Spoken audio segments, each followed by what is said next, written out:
A while back, I was watching the History Channel. On the History Channel, they were interviewing Reverend Billy Graham. And the interviewer said to Reverend Graham, you know, Reverend Graham, you've been preaching successfully for 50 years. And you've been packing stadiums, 50, 60, 70,000 seat stadiums are filled when you preach. What do you attribute your success to? And without hesitation, Reverend Graham said this. He said, I always preach on the cross of Christ. He said, that is what draws people to the message. Because I teach people, if you carry your cross with conviction, carry your cross with commitment, carry your cross with courage, you will understand at the end of my cross that I carry is always the resurrection. When you feast your eyes upon the cross of Christ, you understand that yes, at the end of the cross is the resurrection. And it turns out to be that that's the key point of today's gospel reading, today's gospel coming out of the 15th chapter of Luke, verses 25 to 33. What we want to look at this morning is verse 27. Let's take a look at verse 27. There it is. It says here, whoever does not carry his own cross and come after me cannot be my disciple. Now, when you look at that verse 27, what I want you to look at is the three words we have highlighted in red. Carry his own.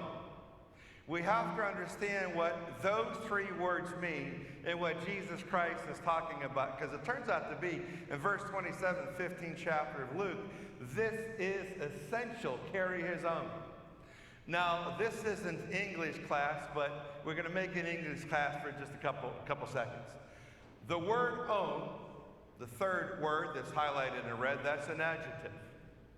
And that particular adjective usually follows a possessive pronoun. So let's see if it does in this particular case. So the word just before the word own, the word his. And that is in fact a possessive pronoun. So it turns out to be what Jesus Christ is saying, and it's not a suggestion. This is actually a command. This is a request to carry his own. To carry not someone else's cross, but to carry your own cross. If you do not carry your own cross, you cannot be my disciple, because this is written in a negative. But if we switch it to say it's written in a positive, Jesus is saying, but if you carry your own cross, yes, you can be my disciple. To carry the cross that God has given to you. Everyone this morning, and I would have to say this is without exception, everyone here this morning is carrying some style of cross. Now, maybe right now this morning, today, maybe the cross you're currently carrying isn't as heavy as the cross you once carried. But maybe this morning the cross you're currently carrying is the heaviest it has ever been. And you might be saying to yourself, I would sure like to get rid of this cross because it just weighs so much. A lot of people like to ask the question, why do bad things happen to good people? Well, I don't know the answer to that question, but I'm going to extend that question and ask this. Why do bad things happen to good people who are Christian? Now, I know the answer to that. Because by the very text it's saying, Jesus Christ, I want to follow you and I want to become a Christian. I want to walk your walk and talk your talk. What you are saying is, Jesus Christ, I want to carry a cross. Jesus Christ carried a cross that took him all the way to his death. And when you say, I want to be a Christian, what you're saying is, I want to carry a cross.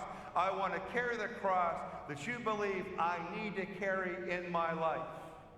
Oh, that's where it all changes. So why do bad things happen to good people who are Christian? It's because we've asked for it. Because I realize in order to get to heaven, that Jesus gave me a cross that I must carry. And as verse 27, the 15th chapter of Luke says, to carry his own cross. I cannot carry the cross of someone else. And perhaps I don't even want to. Maybe the cross I have and the cross I carry right now is much more palatable than a cross of someone else. I don't know that to be the case. All you know and all I know is the cross that I currently carry, the one you currently carry, is the one that fits. Because God is saying to me, that's the one I need to be his disciple. Eventually, hopefully one day, to get to heaven. There was this fella, and he was praying to God, God, show me the path to heaven. I want to see where heaven's located. What do I need to do to get there? Now God showed up and said to this man, meet me at the base of this mountain. So the man went over to the base of this huge mountain. And God said to the man, heaven is just at the top of this mountain. If you climb up this mountain, there's instructions up there and a big plaque, and it will tell you how to get to heaven. But first, you got to get up this mountain. The man looked and he said, I think I could do that. But God said, wait. Before you ascend the mountain, you have to take this cross with you. I'm going to put this cross on your back and carry this cross to the top of that mountain. That's the one you will need to get to heaven. The man said, okay. So God put the cross on this man's back, and then God left, and the man started up the mountain. But the cross was so long, and it was so heavy, he was leaning forward because the back of the cross, the bottom, was scraping up against the ground. He couldn't stand erect. It was just that large. So the man bent forward as trying to make his way up that mountain, and oh, that cross was heavy, and it was large, and it was difficult, and it was onerous, and he kept saying to himself, I can't make it the whole way. So then he stopped, and fortunately for him, he was a carpenter. And he had attached around his waist his little tool sack. And so he stops, and he takes the cross off from his back, and he lowers it to the ground, and he pulls out his saw, and he decided to cut off 1 foot from the cross. So he cuts off the bottom foot of the cross, puts it off to the side.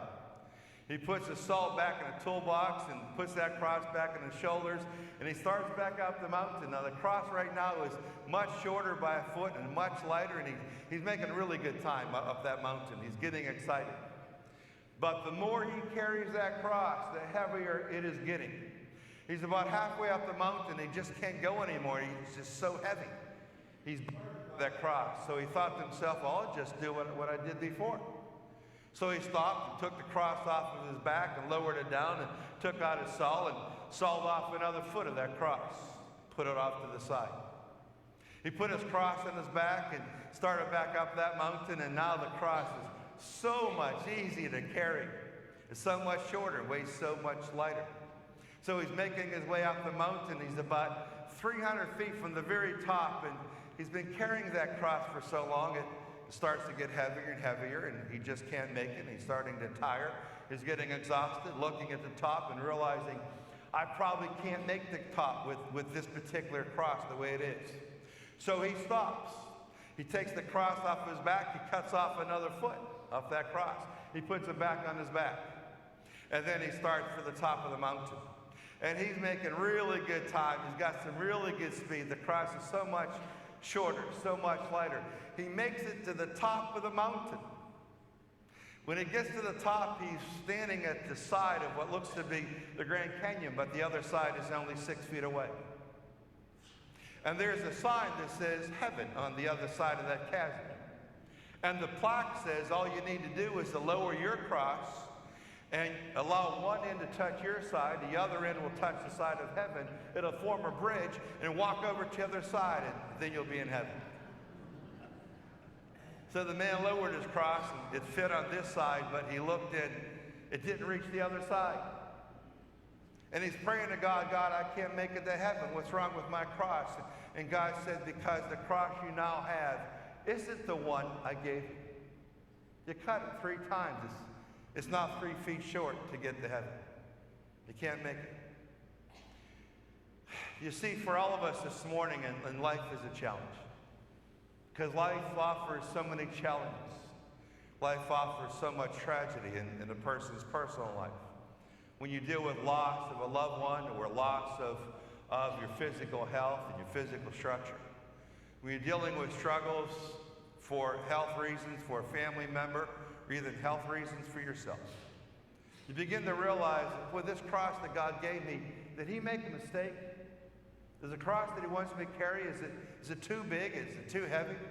Why is God making me carry this cross? Because God is saying to you, when you decide to become a Christian, if you want to be my disciple and you want to get to heaven, then you must carry the cross that I have given to you. God doesn't make mistakes. That's why he's omniscient. That's why he's perfect. If he made mistakes, he wouldn't be perfect. And if he wasn't perfect, then you could assess that maybe the cross he gave me is in fact the wrong cross. He made a mistake, but he doesn't. This is so powerful right here.